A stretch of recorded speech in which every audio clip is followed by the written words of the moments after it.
Good afternoon. Valerie Milano here from the Hollywood Times, senior editor and also Aspiring magazine. And I'm so happy to have our guest here in Palm Springs at the Palm Springs Short Fest. So I'm going to have him introduce himself. Thank you so much for being with us. Of course, Valerie, thank you so much.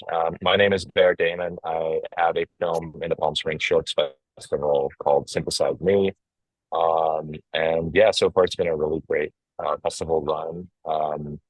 The film is about a young girl who accidentally causes a power outage in a little town just outside of Mexico City. And the way that happens is quite specific. It has to do with the synthesizers of her mother that she plays that causes the short.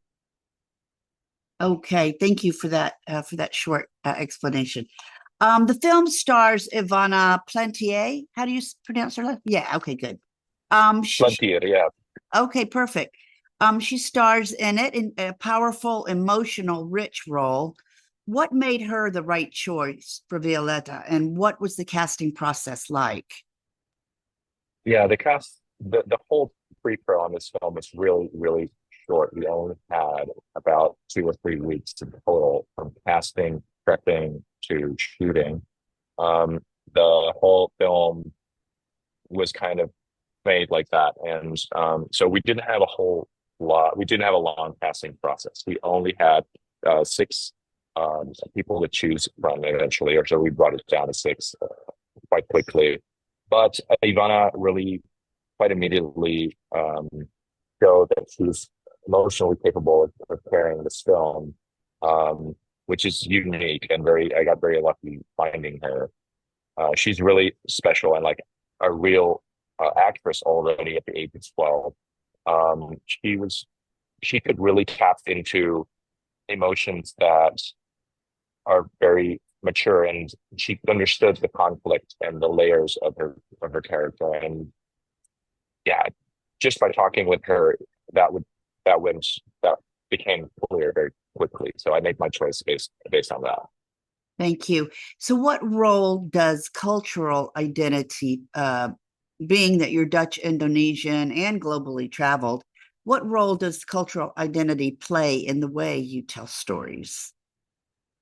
Yeah, so I always try to focus on the fact that a lot of people don't really understand each other, which sounds like a super simple, obvious thing, but I think a lot of conflict and suffering is based on that simple fact, and it's often due to people not wanting to understand each other and not wanting to make the steps toward each other to understand each other, whether it's their culture, whether it's just the arena that these people live in mentally and emotionally, or whether it's a father trying to understand his daughter. And I think there's something equal to that on that small scale and on the giant scale that we see in geopolitical conflicts as well. So that is what I often try to tap into. And um, cultural identity in this film um, is not so much a focus point. I will say there's always that perspective. I feel in every film, this film really focuses on the father daughter through line, and less so on the Mexican aspect of the film. Sure, it takes place in Mexico. You get the feel for the Mexican arena that it is set in. You feel the texture and the surroundings by just being there, which was important to me. I love being there. I loved that little town called Chonacatlan.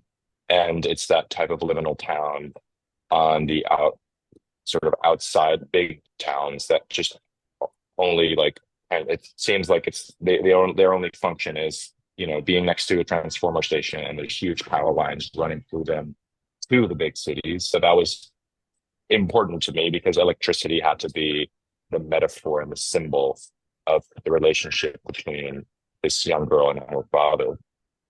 Um, and yeah, I hope that answers your question a little bit. Yes, yes, thank you very much, Bear. Your storytelling seems highly visual and emotional grounded. What or who are your artistic influences? Filmmakers, photographers, writers, what? Yeah, no, filmmakers for sure. Everything, obviously, I'm a human being, and I'm a model, and I process information. But in terms of filmmaker, I feel that I'm very much a '90s kid in the sense that I really was raised by Hollywood and television. I always say, because it's very much like those big blockbusters that sort of were there in my formative years. Very like Spielberg, obviously. Also, Jonathan Demme was a big influence on me. I always feel, and then the gateway drug of those types of known filmmakers to um, more lesser known cinema. I'm a huge Takeshi Kitano fan. I love that sort of melancholic type of cinema, minimalist cinema, but also Carlos Legadas and all that kind of stuff. I feel for this film, it is more of a Spielberg tone I'm looking for, even though it's set in that kind of rural, maybe at first opening image, kind of puts viewers off thinking they're in for a very indie Mexican cinema ride. But I feel, and I don't know about you, but I feel that there is a small spectacle that sets off that's the catalyst in this story. And I'm really interested in that. I'm interested in that texture and tone um, that's more observing, and then kind of pulls the rug underneath you, which is more spectacle based and anchored in more like a wide scope of cinema, and that's something I'm always after. Violetta Films, is that your company? No, it's not. No, it's Violeta Films is a female-led Mexican production company. Okay, and so your character's name is Violetta. That's on purpose? That was coincidence. That was just coincidence. It was already Violeta before I met them, and then their company was called Violeta Films. So you can imagine we bonded over that.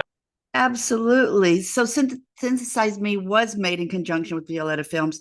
How did that partnership come about? And what did it bring to the creative process? Yeah, we were looking for local production companies, and we found them quite quickly, and we met with them, and it just immediately clicked. And I just felt, I need to make this now. I don't want to wait too long. I think we should just move on with these people, like move along with these people, and that was the best choice. They're the kindest human beings, and very professional in what they do. They do everything with heart and with a moral compass. And it was important to all of us that we had a full Mexican local crew to sort of keep the spirit of the location alive, and the texture of the culture. Um, and yeah, that was just, it clicked so well immediately that I didn't need to look further. Okay, thank you. To start winding it down, what can you tell us about your next short and the feature film you're currently developing? And also, on that note, how do you typically begin a new project? Do you start with images, characters, or themes? It's different per project. I'm writing a feature now that started with an image in my head. It's a movie. What can I tell? It's a movie. It's kind of linked to what I told you earlier about Takeshi Kitano. It's a film that has a Japanese a big Japanese part to it. The image in my head is very much like two things that generally don't belong together are suddenly now together in this location. We would never dare to find that ever. Sorry, I have to be quickly because I'm not allowed to sit on the project. Um, and then another thing is I do tend to like to start with just writing like a scene rather than a cold outline or cold synopsis or log line. I like to see a character come to life first. And then if that kind of inspires me, I try to immediately focus on some basic beats, but especially an ending. Like let's say if the story is about loyalty, like what's the ultimate act of loyalty, and like how could that take place potentially in like a third act or a second act curtain?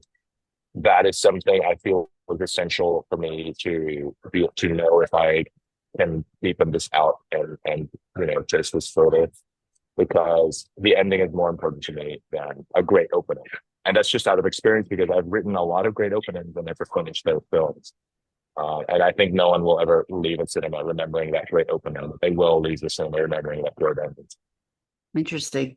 Well, good. So, how can our readers and our viewers find out more about you, about the film, social media, or your website?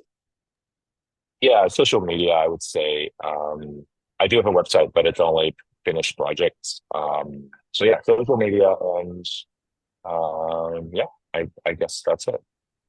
So, tell us what your handle is. That's what they Sorry, want. it's just at Bear Damon. So that's at BEARDAMEN. Beautiful. Thank you for spending your time with us today. We're the Hollywood Times today and aspiringmagazine.com, and also our YouTube is the Hollywood Times official.